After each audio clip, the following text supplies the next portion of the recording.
On est le Yutet qui se lève aujourd'hui, les initiales de Yom Tov. C'est vrai que c'est une grande date dans le calendrier juif. Ce sera dans le côté de Sud-Afrique ou dans le côté du Pologne. Et les Ashkénazes et les Séfarades d'Afrique du Nord, bien sûr. Iloula de Rabbi Chai Tayeb Lomet, selon une version. Il y en a qui disent que c'est le 16 Iyar, qui était un grand rabbin en Tunis et que vous savez très bien que celui-là qui a marqué sur la tombe, Met, et tout de suite il a été repris et dans la nuit va réparer l'Omet, comme dans la paracha on apprend Yaakov Avinu l'Omet. Les sages, comme on étudie toujours leur enseignement, alors ils sont appelés toujours, ils sont vivants. Il a écrit le Chalef Ritim, dans la même période à peu près, parce que quand il avait 12 ans, Rabbi Chai Tayeb, il est né dans l'année 1760.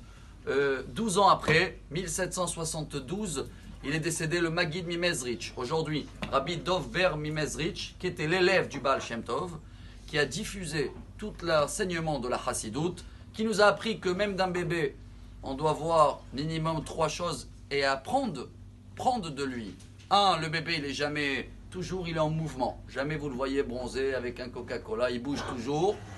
Après, quand il n'a pas ce qu'il a besoin, et c'est juste du lait, il n'a pas besoin de grand-chose, alors il lâche pas l'affaire, et il crie, et il pleure, et il prie, jusqu'à qu'il a ce qu'il veut. 3, dès qu'il a eu ce qu'il veut, il est bien, il est souriant, il ne demande pas plus.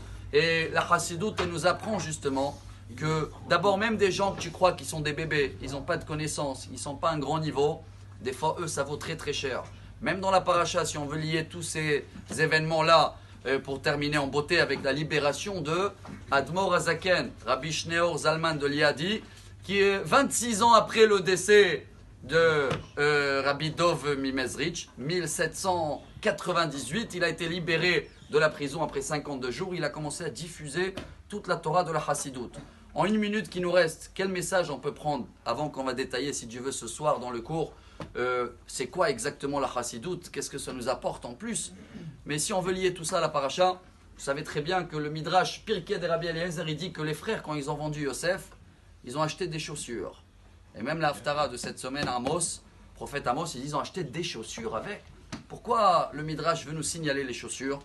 Une des explications de Rav Eliashiv, quand tu mets des chaussures, tu deviens moins sensible, tu sens plus les pics, tu sens plus sur quoi tu marches. Il voulait avoir l'esprit tranquille. Et la Chassidoute, justement, elle nous apprend non, il faut enlever les chaussures. Comme les Kohen, ils enlèvent dans Beth Amikdash. Comme Moshe Rabbeinu qui a parlé avec Dieu, il a dit enlève les chaussures.